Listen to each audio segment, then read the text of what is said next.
Hello everybody, happy Homebrew Wednesday to you. This week we're going to do something a little bit different, something I've not done before. We're going to do a little Q&A. Not got that many questions, but the ones that are there I'll answer. So we're just going to get the beer and we'll get this ink glass and then we'll crack on with it. Like I said, there's not loads of questions, but we'll answer what there is.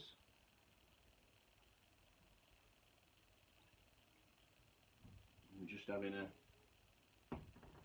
Mosaic IPA again, and just look at that. Stunning. Clear as a bell. And incidentally, I'll before I do, I'm just going to give a shout out. I said I would, and then I'll go back to that. I wrote it down so I won't forget. There's a new fella started doing some videos. I caught his second Homebrew Wednesday, I think it was, last week. MC Brewing Grimsby, that's his YouTube channel. I think he's got 5 or 6 subscribers. If I think on, I'll leave a link, but if not, just type that in, MC Brewing Grimsby. His channel will come up. Go over and give him a sub, and welcome him into the homebrewing community, because more the merrier, in my opinion. So that's that done, and back to this, because it was one of questions. So we'll kick off with this one, seeing as I've got this.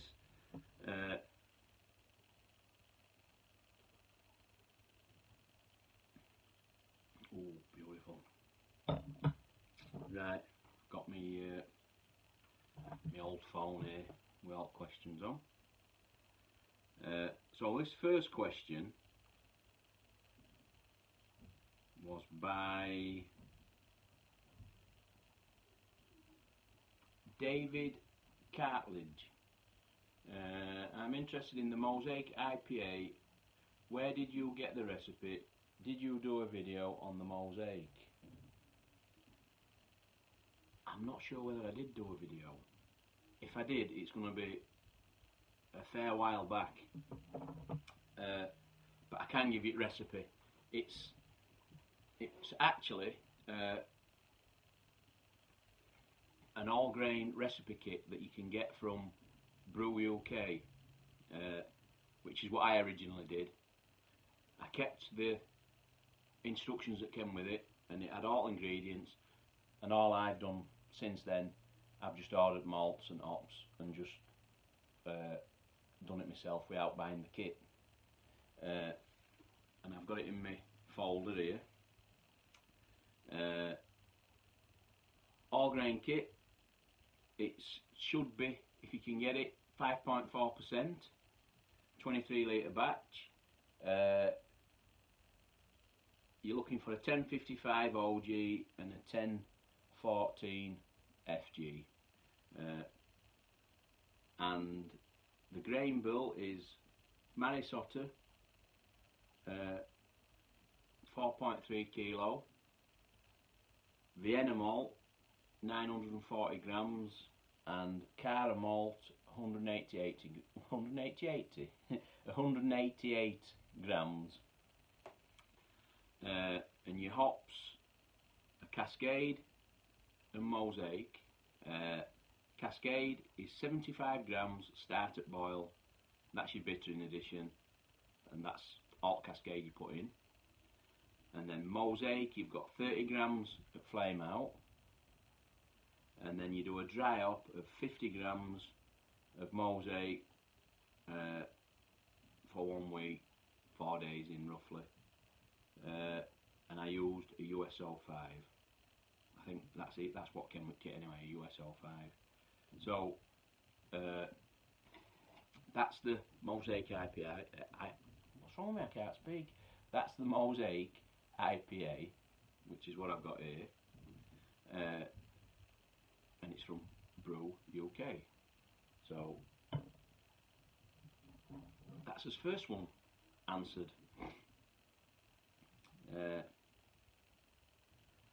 And then we go to Steve Molson, and he wanted to know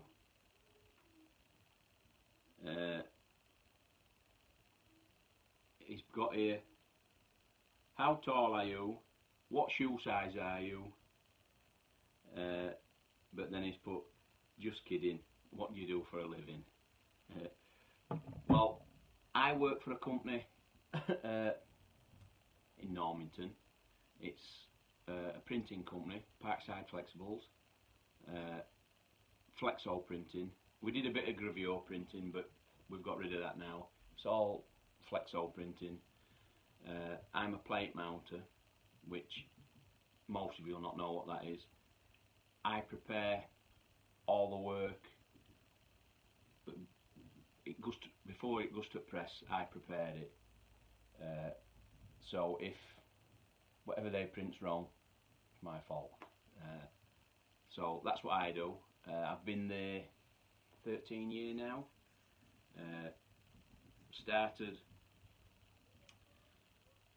there's like 2 hours to factory. I started in conversion side, where they do all slitting and bagging work and stuff. But the machine I were on, they got rid of it.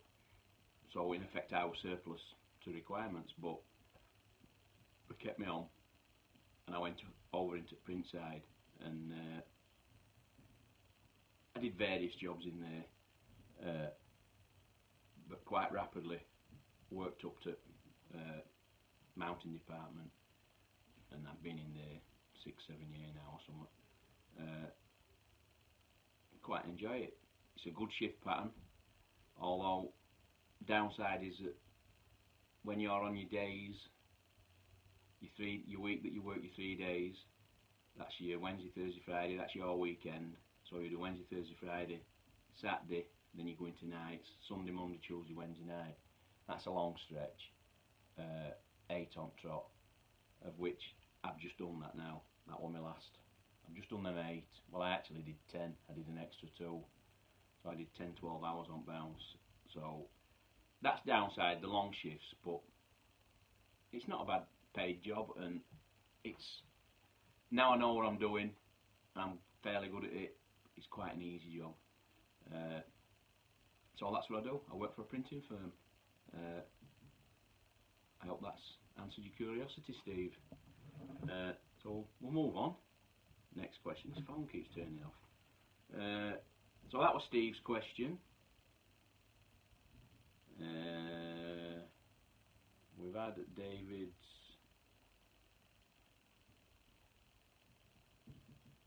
Peter Reader. Oh, sorry, he didn't ask me a question, he just commented. Tim's Brews. Sounds like some good ideas there, buddy. How long have you been brewing, and why did you get into it? Well, actually, I think as well, where are we?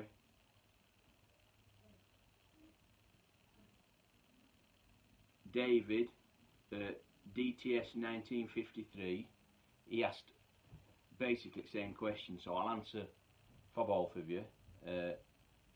He asked, when and how did you get into home brewing? What got you interested in it? Well, I think that really, well, my uncle. I can always remember going to my uncle's house, my mother's brother. Sorry, my mother's sister's husband, brother-in-law. He did home brewing, and I always seem to remember that he had going in the kitchen when he was bottling his wine, and I always used to go and watch him bottle his wine, sort of thing. And then when I got older, I did it a little bit, and then kids come along, and it got pushed aside because family life with newborns and that, you can't really. And I didn't do it for quite a few years, and then 7 or 8 years ago, I bought a plastic bucket and a kit, and then an auto siphon, and then a bit more and a bit more, and it grew and it grew, and then I built a shed, and then I put a bar in, and it just carries on. So that's why I did it and how long I've been doing it, and I'm really enjoying it. Something I can do for myself, please myself. It's not a hobby I have to travel or anything, and at the end of the day you can make stunning beer. So that's why I really started. I don't think there were any major pivotal point that made me start. It's just a memory I seem to have of watching my uncle bottle his wine, and that stuck with me, and rest is history, as they say. So I hope that answers them 2 questions. Oops, glasses on the floor. So what's next? We'll have a look. So that was David's. Cruel Wolf, and his question was, if you could have an endless pint glass of beer, past or present, what would it be? Now that I'm finding hard to answer, because like most of you, I like all sorts of beer. I like stouts, I like IPAs, I like everything. But I am quite partial to a wheat beer, and the more bubblegum and banana that they are, the better I like them. So I would think it'd be something on the route of a wheat beer. I do like Erdinger, things like that, or I can't find it hard to answer. A good IPA, I do like a good IPA. Yeah, a good IPA or a wheat beer. Yeah, I can't really. If I think too long, I'll probably change my mind. They're the sort of drinks I like. You'll see anyway in here, I've all sorts. Quite an eclectic taste. So that's what I like. Next question, if there is any more. Let me see, where did we start? Steve, Brewers, David, Tim's,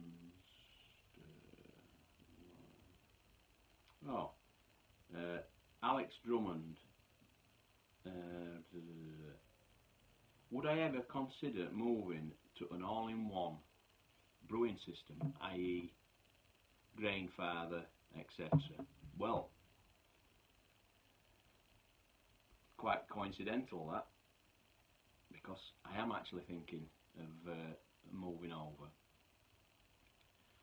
Now, I'm coming up, it's my birthday in June, and I'm 50.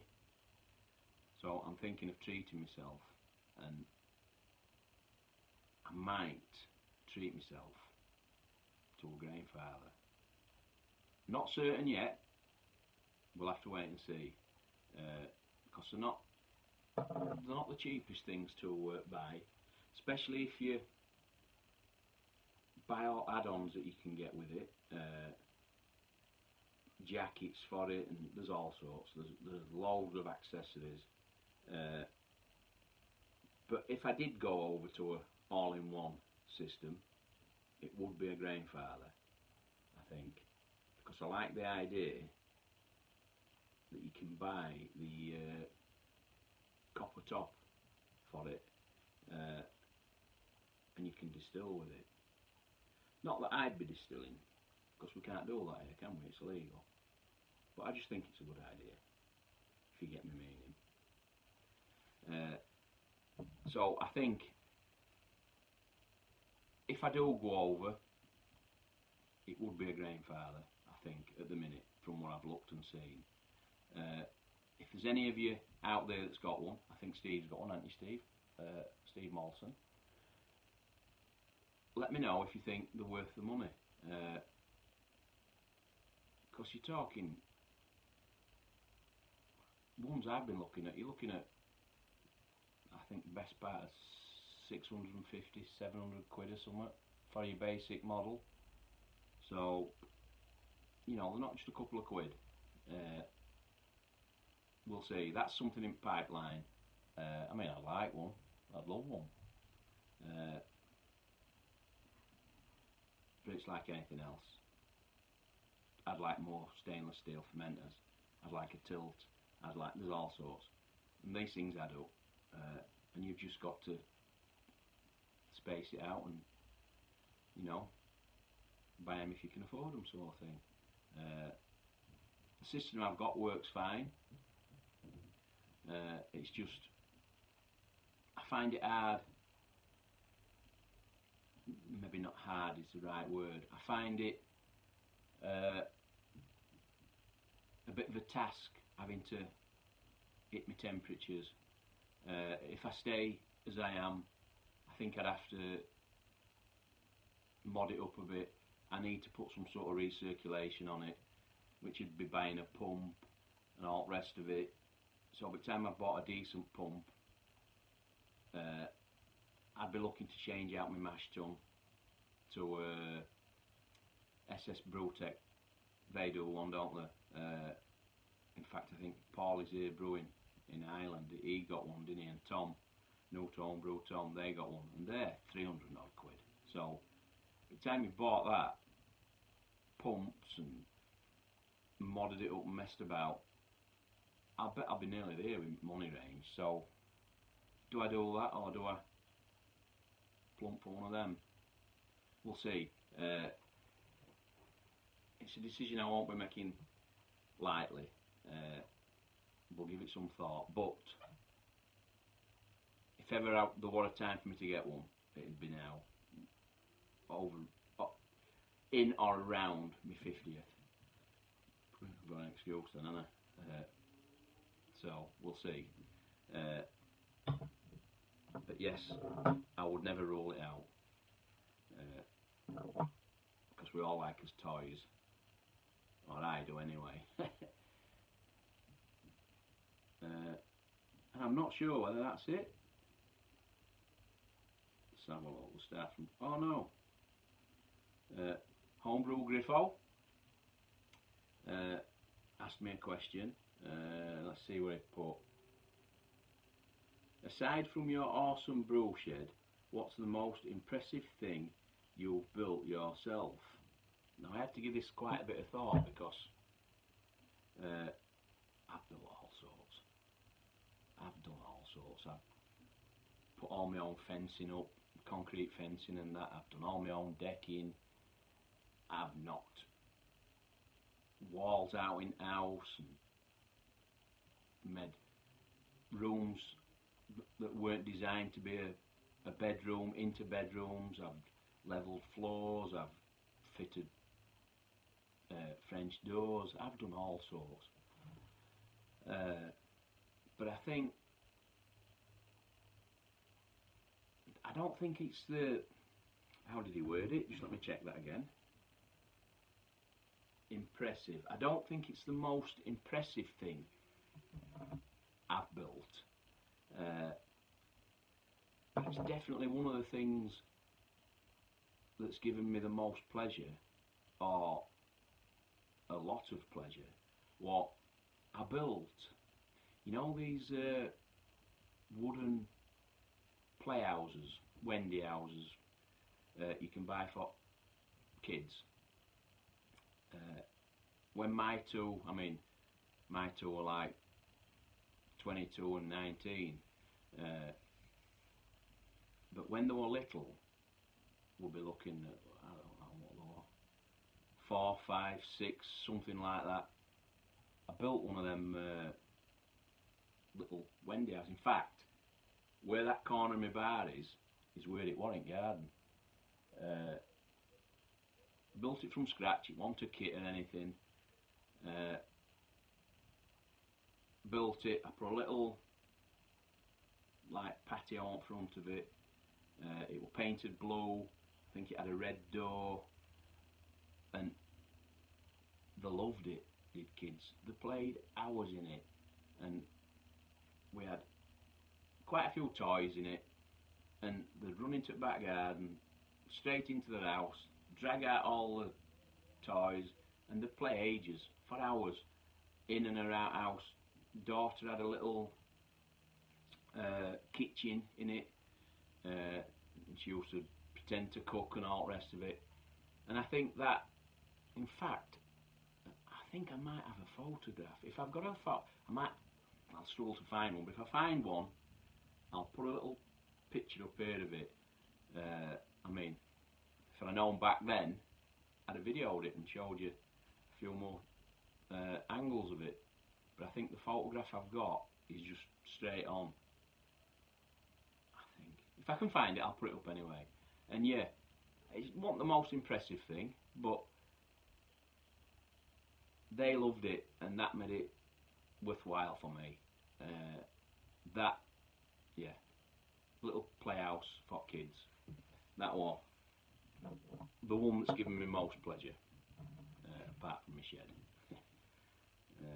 And anybody new that hasn't watched any of my back catalogue sort of thing, if you go on my playlists, there's a complete build from start to finish of this brew shed cum bar. If anybody's interested, just click on my playlist and you'll see it. Brewery bar build, I think it's called. And we'll just check one last time, because I think that might be it. What are we on now? We're on 22 minutes, so I think that's long enough. Homebrew Griffo, we've asked DTS 1953, we've asked Crow Wolf, Alex Drummond, yes. Oh, Jewel of the Nile.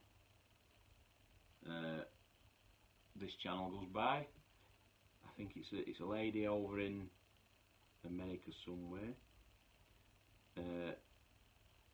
How do you keep warm in your shed on cold days? Do you have a wood burning stove in your shed? Well, no, I don't. When I originally built it, I was thinking of putting one in, and I was going to have it here, vent my chimney straight out of this section of wall here. And then I thought, for space it's going to take up, I could fill it with seating better, so I didn't bother. And I have so now at minute I've got an electric heater down there, which I just plug in 10 minutes and it's fairly warm. And I do have, although I don't use it that much, if you look over there, this thing here, back at bar, this is actually it's a patio heater, and if I want to come in and it is really cold, I've got a separate cable that I run into my other shed, so I've just connected through into that, and I only ever use it just for that, because it draws too much power. So I just run that off a separate feed, and I put that on. With that on and that on, it gets really toasty in here. So, but I don't have them on that much. And to be fair, it's not, especially this year, it's not really been that cold where we are. And so that's all I do. I've no special. I would like a wood burning stove. I think it'd make it more appealing in here. But do I really need one? I don't think so. If we were somewhere where we were getting a lot of snow and things like that, yeah, I'd have one. But for now, these last few years, these have done me, and I'm happy with that. So, I hope I've answered a few of your questions. And if I've missed anybody's question out, I'm sorry. I'll double check and I'll answer it next week for you, or next time I do an Homebrew Wednesday.